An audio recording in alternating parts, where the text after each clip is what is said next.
warahmatullahi wabarakatuh. Ya, kita berjumpa kembali dalam segmen JSA. Jangan salah arah. Membaca berbagai peristiwa yang terjadi secara jernih agar kita tidak salah arah.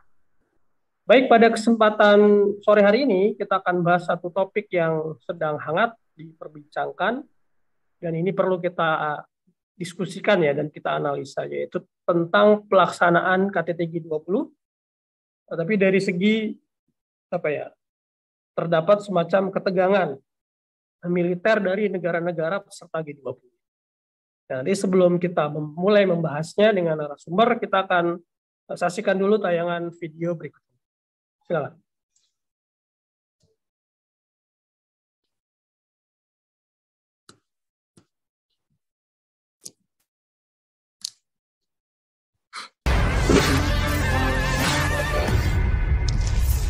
Amerika Serikat dilaporkan berencana menempatkan 6 pesawat B-52 dengan kemampuan menjatuhkan bom nuklir di sebuah pangkalan udara di Australia.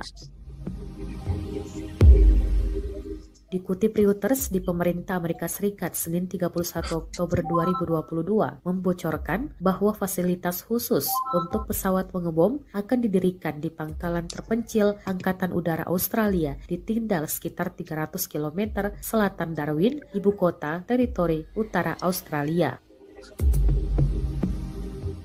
Untuk diketahui, jarak antara Darwin dan Nusa Tenggara Timur hanya sekitar 800 km. Jarak Darwin dengan Jakarta sekitar 2000 km.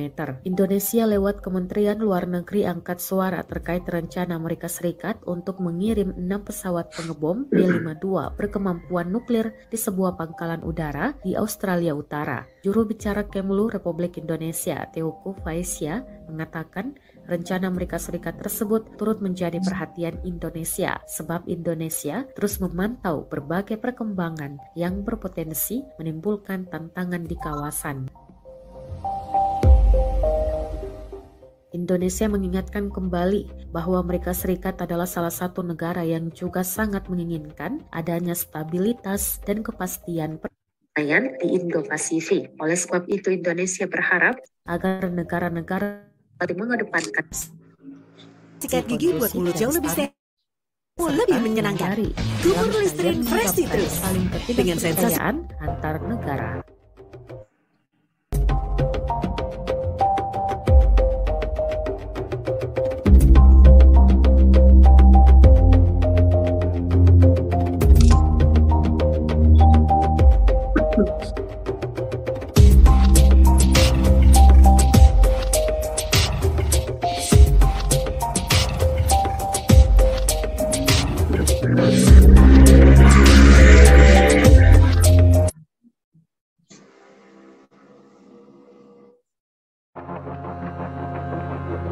Xi Jinping meminta tentara Cina untuk memfokuskan seluruh energinya pada pertempuran dalam persiapan untuk perang.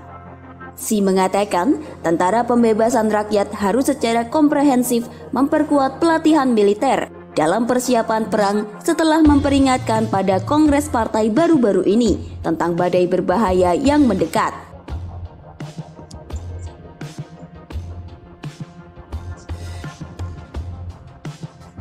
Ia mengatakan tentara juga harus dengan tegas membela kedaulatan dan keamanan nasional karena Cina berada dalam situasi keamanan yang tidak stabil dan tidak pasti. Pemimpin berusia 69 tahun itu mengatakan kepada para perwira untuk setia dan cerdik dalam pertempuran serta berani dan mampu memenangkan perang. Di sisi lain, menurut pengamat senior di Jamestown Foundation, Xi telah membuat serangan terselubung terhadap dukungan AS yang semakin eksplisit untuk Taiwan di Kongres Partai ke-20 yang berakhir di Beijing bulan lalu dengan menyalahkan campur tangan asing karena memperburuk ketegangan.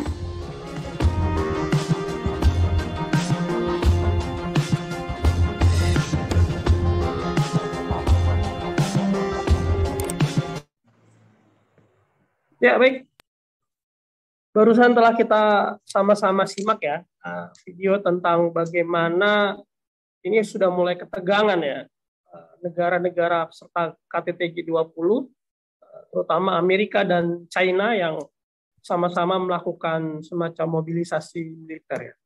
Nah, untuk membahasnya mungkin langsung saya akan berdiskusi dengan narasumber kita, pakar kebijakan publik, Bang Ahmad. Orang yang bertanya ini mau KTT G20, perundingan, diplomasi, damai, atau mau perang dunia sih? Iya. Ya, ini kan judulnya ya, Bro Mustafa ya. Dan saya kira ini tidak aneh kalau orang yang bertanya seperti itu ya. Di puncak perhelatan KTT G20 yang akan berlangsung tanggal 15-16 November ini ya, memang berbagai persiapan, terutama persiapan keamanan ya, itu dilakukan secara penuh oleh tuan rumah, oleh pemerintahan kita, oleh aparat kepolisian, oleh aparat tentara, TNI ya, dan juga oleh segenap pihak lah, seluruh pihak ini terlibat ya untuk memastikan bahwa KTT ini berlangsung dengan aman dan damai ya. Ini ada infografisnya, saya kira kita sudah diperlihatkan, publik Indonesia diperlihatkan bagaimana Polisian Republik Indonesia telah membuat satu simulasi pengamanan, termasuk saya kira pengamanan yang cukup penting, yaitu pengamanan cyber ya saat KTT G20 ya. Badan Cyber dan Sandi Negara BSSN itu mengingatkan bahwa untuk konferensi G20 tidak hanya serangan fisik tetapi serangan cyber ya juga menjadi perhatian, dan mereka ya BSSN ini sudah melakukan antisipasi terutama ya aspek teknologi informasi dan juga administrasi pemerintahan ya. Ada potensi yang dipantau, diantaranya adalah spear phishing, ada malicious, ada hijacking, ada fake wifi, ada malware dan sebagainya. Ya, intinya ini semua serangan cyber ini adalah untuk mengganggu ya pelaksanaan dari KTT ataupun mencemarkan ya nama baik Indonesia. Ya, di samping itu juga ada beberapa ya persiapan yang sudah dilakukan. Ini infografisnya Bro Mustafa, bahwa memasang kamera, ada 4.600 kamera yang tersebar di Bali ya, di tempat lokasi, ada rekayasa lalu lintas, ada kemungkinan bencana alam, ada pengamanan yang sifatnya preemptif ya, dan juga ada perlengkapan fisik ya seperti X-ray, helikopter dan sebagainya. Dan personil yang dilibatkan ternyata nggak main-main ya, ada sekitar 5.000 dari Polri dan 1.600 cadangan. TNI tidak disebutkan jumlahnya, ada Basarnas, ada BNPB, ada Pas Pampres, dan ada stakeholder lainnya ya. Saya kira ini memang acara akbar, dan ini menarik ya di tengah gempuran reputasi Kepolisian Republik Indonesia ya. Polisi ya, juga di tengah isu perang bintang. Nah, ini kepolisian kita, polisi kita tanggal 15 sampai 16 ini punya agenda yang sangat-sangat ketat, yang sangat-sangat penting buat nama baik Indonesia, dan kita doakan ya Bro Mustafa ini pengamanannya prima ya, tidak ada kejadian-kejadian yang tidak mengenakan yang bisa merusak reputasi Indonesia ya. Kita serahkan ya reputasi Indonesia terutama dalam hal pengamanan ini kepada Kepolisian Republik Indonesia. Semoga Kepolisian Republik Indonesia bisa memberikan satu bukti nyata ya bahwa pengamanan KTT ini sangat penting sekali dan tidak boleh ada satu insiden yang akhirnya membuat reputasi Indonesia jadi tercoreng ya. Kita doakan seperti itu ya Bro Mustafa ya. Dan ini ada infografis satu lagi ya Pak, cukup ya. Satu lagi ini bagaimana situasi akhir-akhir ini ya sudah ditandai dengan berbagai ketegangan. Yang terakhir adalah ketegangan yang menyangkut di Korea Utara dan Korea Selatan ya. Ini sudah terjadi dan saya kira ini juga mewarnai ya diskusi dari KTT G20. Apakah tadi di video kan ada pesawat nuklir, pesawat bomber ya. China juga menyiapkan pesawatnya, Rusia juga menyiapkan pesawatnya. Jadi memang masing-masing negara itu mempersiapkan pengamanannya sendiri. Meskipun tanda kutip ya harusnya mereka membantu pemerintah Indonesia untuk melakukan pengamanan ya. Tapi karena di antara mereka juga yang saling bertikai nih bro, Mustafa. Jadi kelihatannya mereka juga nggak saling percaya. Ya, mereka bukannya nggak percaya sama Indonesia, tapi mereka nggak percaya dengan negara yang datang, negara yang diundang oleh Indonesia ya. Misalkan Amerika nggak percaya sama Rusia, begitu juga Rusia juga tidak percaya sama Barat dan sekutu Amerika gitu ya. Inilah yang ternyata mewarnai ya KTT G20 tahun 2022 ini ya, agak sedikit lebih intens.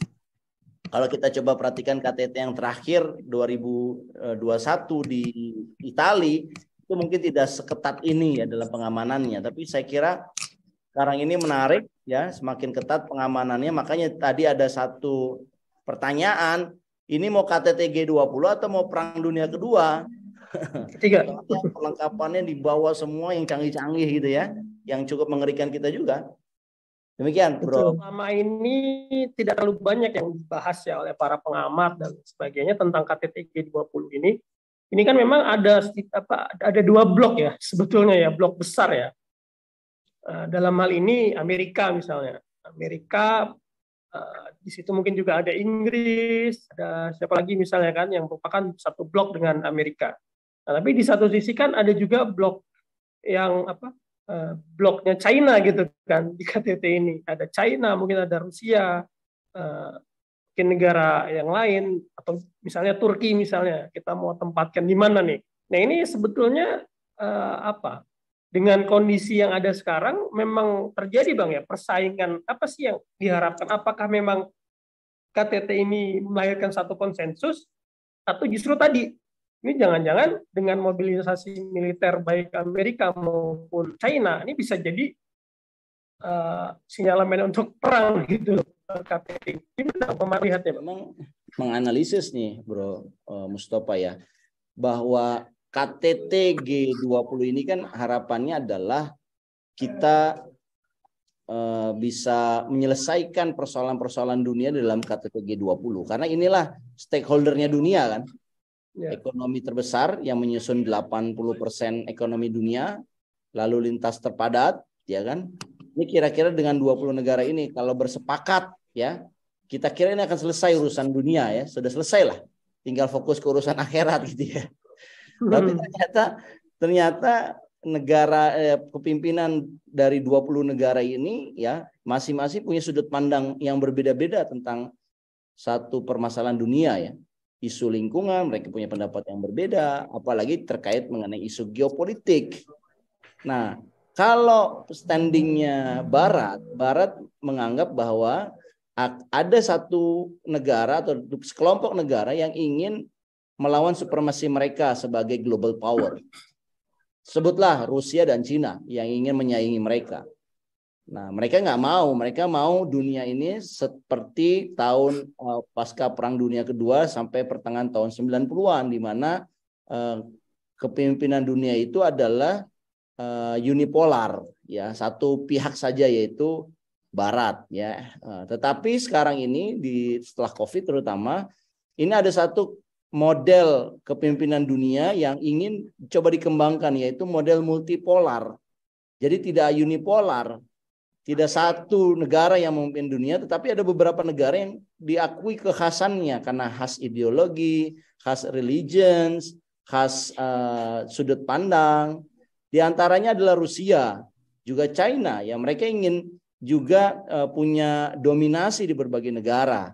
Mereka punya gaya demokrasi dan gaya ekonomi yang berbeda, tapi mereka ingin biarkan negara-negara yang memilih model mana yang akan mereka terapkan. Tidak seperti kemarin-kemarin di mana semuanya adalah unipolar, di mana demokrasi adalah sepertinya seolah-olah demokrasi liberal ya, seolah-olah adalah salah satu-satunya cara the way of the achieve the welfare.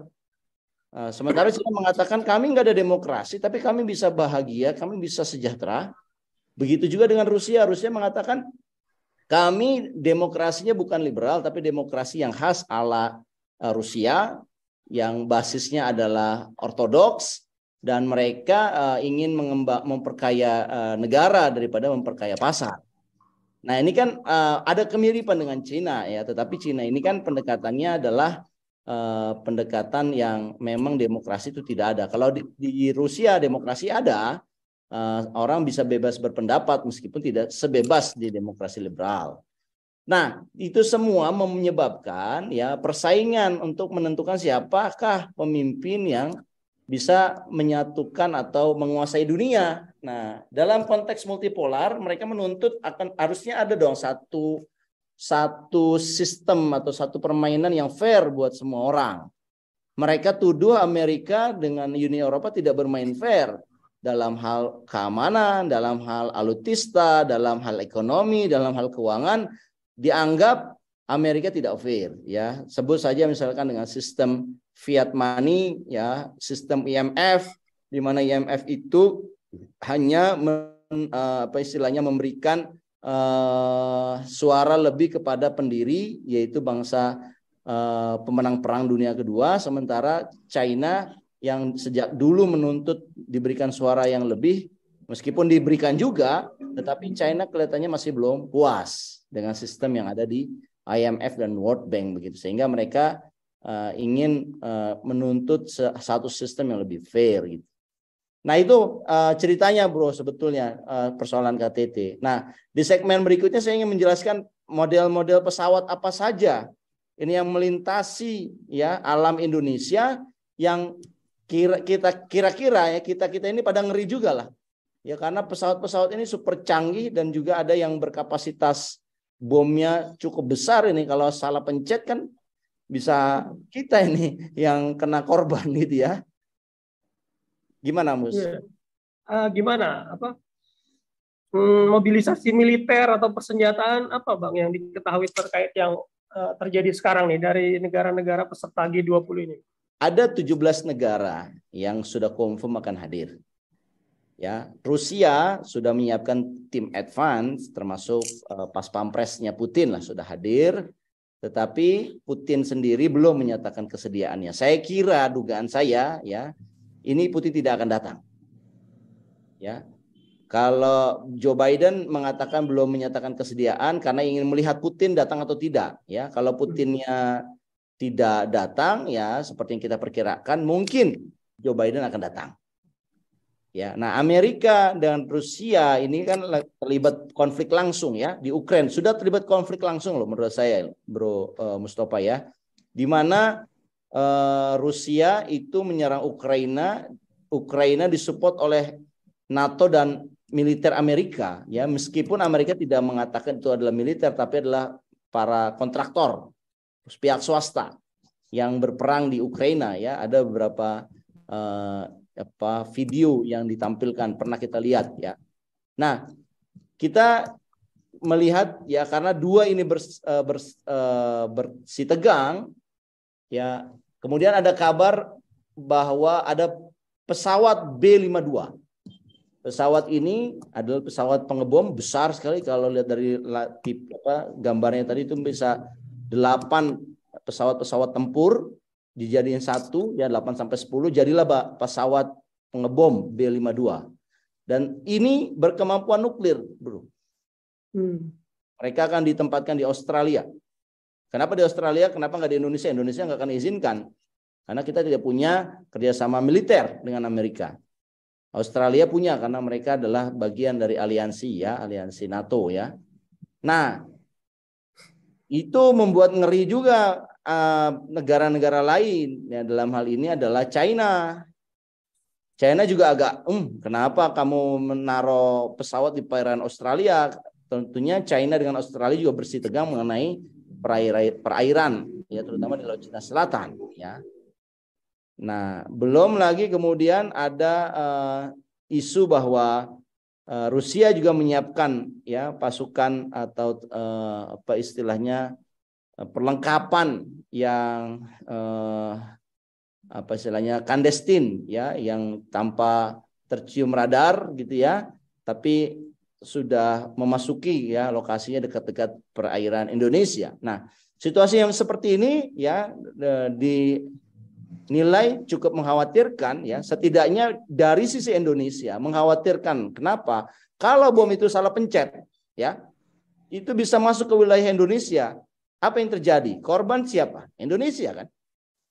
Nah, harusnya menurut saya pemerintah Indonesia bisa memastikan jaminan keamanan dari para tokoh-tokoh sehingga mereka semua negara-negara 20 negara yang hadir ini ya tidak perlu membawa pesawat-pesawat yang begitu mengerikan gitu loh, atau senjata-senjata yang begitu menakutkan. Cukuplah senjata-senjata yang standar itu yang diperbolehkan gitu. Nah, lagi-lagi ini persoalan kemampuan diplomasi, Bro Mustafa. Kelihatannya tim diplomasi Indonesia ini tidak cukup handal untuk meyakinkan bahwa keamanan itu adalah tanggung jawab Indonesia dan mereka nggak perlu yang namanya backup-backup seperti ini. Ya, ini akan merugikan kita juga dan juga bisa memicu perang dunia ketiga. Bayangkan orang niatnya melakukan perdamaian, dialog, menyelesaikan persoalan secara dingin, secara damai, tapi malah yang terjadi malah saling adu perlengkapan persenjataan dari militer misalkan. Nah, ini kan cukup berbahaya. Jadi kita ingin juga berkontribusi ya terhadap penyelenggaraan KTT dengan cara memberikan satu advice, satu rekomendasi apa yang harus dilakukan oleh pemerintah. Setidaknya ada 3 hal ya. Pertama, melakukan pendekatan diplomatis dan persuasif ya terhadap negara-negara adidaya di dunia ini yang telah memperlihatkan pergerakan militernya di kawasan sekitar Laut Hindia dan Laut Pasifik. Ya, meminta mereka untuk menahan diri, untuk tidak menggunakan tindakan militer selama KTT G20 berlangsung. Yang kedua, meminta baik PBB ya ataupun ASEAN untuk menjaga kondusivitas ya kawasan selama event KTT berlangsung. Dan yang ketiga, berbagai unsur keamanan baik polisi, TNI, BIN itu harus disiagakan untuk menjaga dan mengantisipasi segala kemungkinan ancaman yang terjadi. Mungkin itu 3 rekomendasi yang kita berikan, semoga bermanfaat dan saya kira ini akhir dari diskusi kita ya, Bro Mustafa. Mungkin sebelum ditutup ya Bang ya, ini ada sedikit dari saya. Mungkin memang situasi ini membuat pemerintah kita agak deg-degan juga ya, khususnya ya, mestinya gitu dengan situasi data yang masuk. Tapi kok mungkin ini dijawab sikat aja Bang ya sebagai penutup. Atau mungkin negara-negara ini membawa keamanan yang cukup besar. Apakah juga mereka ada data gitu ya dari intelijen mereka yang masuk bahwa Indonesia ini kepolisiannya juga lagi agak bermasalah gitu kan, sehingga mereka mungkin tidak terlalu terpercaya dengan kondisi keamanan Indonesia. Gimana Bang sebagai penutup? Tentunya ada berbagai informasi yang terkait ingin istilahnya mengacaukan pertemuan KTT G20, Bro Mustafa. Ya, di antaranya adalah tentang salah satunya ya tentang keselamatan Putin misalkan. Sebagaimana kita tahu ya di 2-3 minggu yang lalu saya kira kita mendapatkan berita ada usaha untuk melakukan pembunuhan terhadap Putin di Moskow. Ini dilakukan oleh seorang Ukraina, seorang perempuan gitu ya. Nah, ada juga istilahnya penasehatnya Putin ya, seorang pemikir Alexander Dogin ya, kalau saya tidak salah, itu juga diancam dibunuh ya. Ada usaha untuk membunuh penasehatnya Putin yang dikenal cukup istilahnya keras terhadap Barat dan ternyata selamat, tidak terbunuh, tetapi his daughter, anak perempuannya meninggal dalam satu serangan bom mobil kalau saya tidak salah ya, yang terjadi di Moskow. Nah, itu juga menjadi satu perhatian, saya kira menjadi satu perhatian keamanan nasional Rusia juga ya, kalau seandainya mereka bisa melakukan sabotase terhadap pejabat negara yang ada di Moskow, itu kan berarti bagaimana dengan negara lain. Apalagi double agent ini kan selalu ada di semua negara kan. Ada orang lokal yang itu agent dari barat, ada agent juga dari timur, ya mereka bisa saling menjadi double agent dan bisa punya misi-misi tertentu. Nah, saya kira itu juga cukup beralasan ya buat Putin untuk misalkan menunda atau tidak mengumumkan di awal kehadirannya ataupun ketidakhadirannya ya, dalam rangka untuk mengecek dulu persiapan keamanan di Indonesia. Saya kira kalau seluruhnya kondusif ya, saya kira tidak ada alasan dari pimpinan-pimpinan kepala negara ini untuk tidak hadir di Indonesia, karena Indonesia menjamin ya keselamatan tamu-tamu negara yang hadir di KTT nanti. Saya kira itu, Bro. Diskusinya terkait dengan G20 ini ya kita sama-sama mendoakan ya semoga situasinya tetap kondusif, meskipun juga aparat keamanan juga mesti tetap meningkatkan kewaspadaan ya terhadap berbagai ancaman yang mungkin akan terjadi di KTT G20. Terima kasih Bang atas waktu dan kesempatannya. Kita cukupkan GSA kita sore hari ini. Assalamualaikum warahmatullahi wabarakatuh.